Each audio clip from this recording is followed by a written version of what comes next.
Another great strike there. Felt even better. Hi guys, this is Matt and welcome back to the channel. Today we are doing our first head-to-head of the new Apex Pro iron. So if you haven't checked that review out of the new Apex range, do check that out. I'm comparing this new Apex Pro to what I believe is going to be its biggest competitor, and that is the TaylorMade P770. So both of these clubs are trying to combine feel and speed, okay? And what I mean by that is it's going to be that sort of high single figure golfer, low double digit golfer that wants the feel of a sort of muscle back club, blade club in a sense, but they also want that forgiveness and speed and distance of a more of a cavity back club. So these clubs, Apex Pro P770, sit in that range, okay? So you've got that forged feel with the power of the technology. So we're going to hit 6 shots with each club. We're going to talk a little bit about the features. This new Apex Pro is around getting that feel. What I like that Callaway have done is they've done two types of faces, where you've got the 3 to 5 iron that's going to give you a bit more power, and then 6 iron down to wedge is more about feel. Okay, so let's give it a go. They're talking a lot about these urethane microspheres to help soften the sound, give you some better feel, and to be fair, TaylorMade do have a similar sort of story as well. So let's hit 6 with each. Let's compare the numbers as we normally do, and then let's see which club is the best in this category. I think before we do hit, as I always like to do, is just compare the looks. They do look slightly different. The obvious thing with the Apex is this the plate at the bottom, and you know, with this 770 it looks nice and clean. Again, the obvious thing that stands out here is the speed pocket on the bottom of the sole there. But yeah, I mean, it's hard to pick one, but certainly in the playing position they both look very similar. You know, actually, you know, hard to really tell any difference from behind. And from this angle here, yeah, it's clearly always down to the player really. But let's start with the Apex.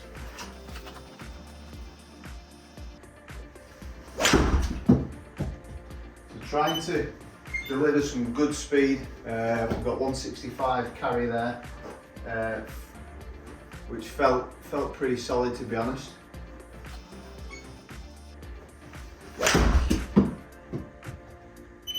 Another solid hit.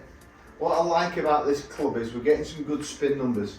You sometimes find with these sort of hollow bodied clubs that the spin can be a bit on the low side, and you're going to lose that control. We're not seeing that with this new Apex.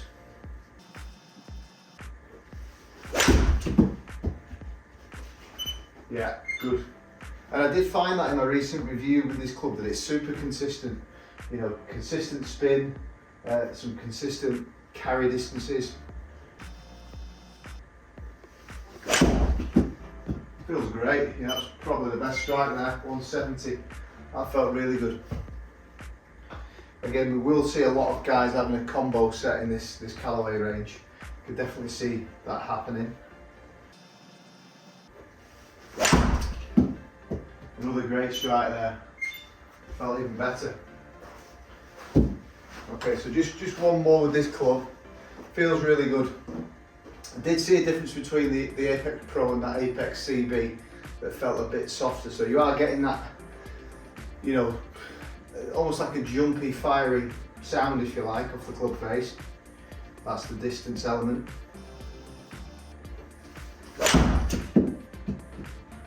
Yeah, I mean, those last 3 were really, really solid, and direction was great.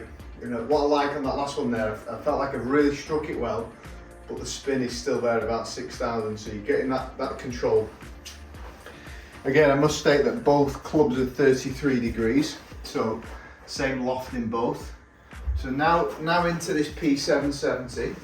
So So really, in terms of the sort of the tech, just to remind some of you that maybe haven't seen reviews on this club, forged face for obviously the feel.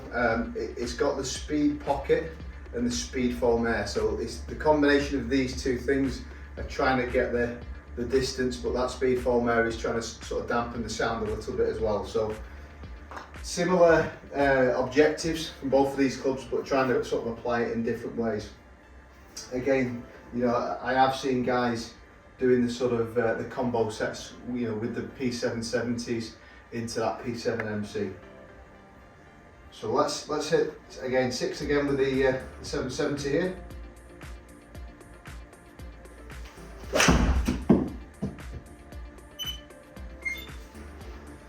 Yeah, I can definitely, you know, for me actually the Callaway there felt a little nicer.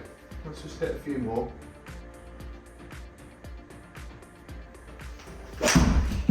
Better. Yeah, so actually that ball speed there is higher than any of the Callaway shots. That felt good.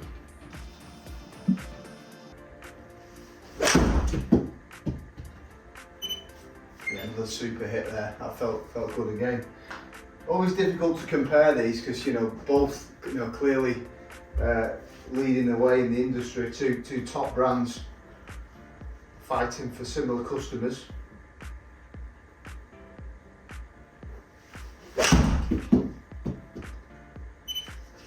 Yeah, really good again.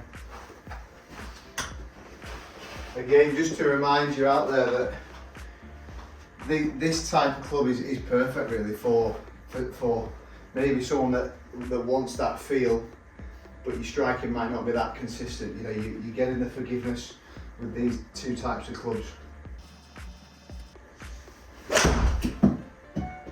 And getting good ball speeds there. You know, quite. You know, I would say my normal 7-iron carry would be sort of 165, so about sort of 10 yards longer than what I would expect. Again, 33 degrees, so you know, fairly traditional loss.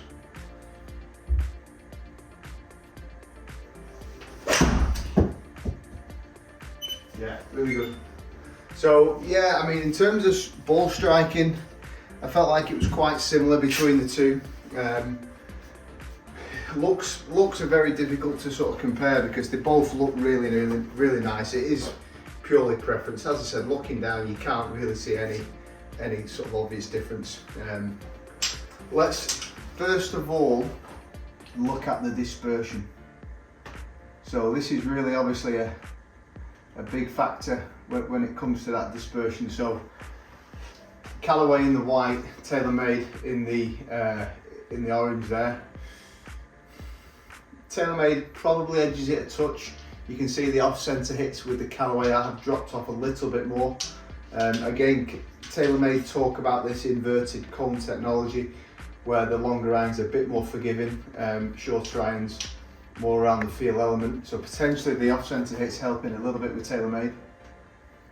And then if we just go into the all-important numbers, so working from left to right there, we've got TaylorMade at the top, Callaway at the bottom. As you can see with the club speed, swinging it very similar, around 8 to 9 miles an hour, but getting more ball speed off the TaylorMade. 118 with the Callaway, near of 121 with TaylorMade, so getting a bit more out of it, which was interesting. Maybe that speed pocket just doing a bit more for us.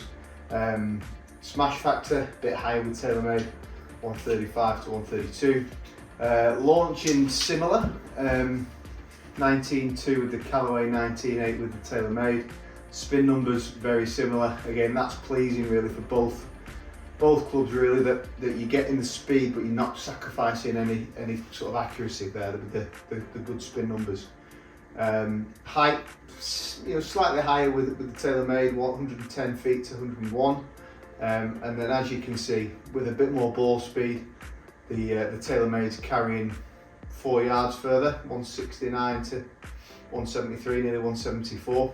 And then if we just look at the side, plus or minus 13 feet with the Callaway, plus or minus 18 feet with the TaylorMade. So interesting enough, on that dispersion chart, it looked like the TaylorMade was tighter, and I think that was more the sort of front and back there, more than the sort of side to side. And yeah, land angle a little steeper with the TaylorMade there because it's going a bit higher. So very difficult to compare. I mean, if you're someone that wants a little bit more distance, I would go TaylorMade for sure. Seems to be getting nearly 3 miles an hour ball speed, and it appears Callaway is a slightly tighter on the side to side, but clearly two of the leading clubs for this category of golfer. Hope you enjoyed that, guys. If you did enjoy it, please like and subscribe. Post any comments down below. Look forward to seeing you again very soon.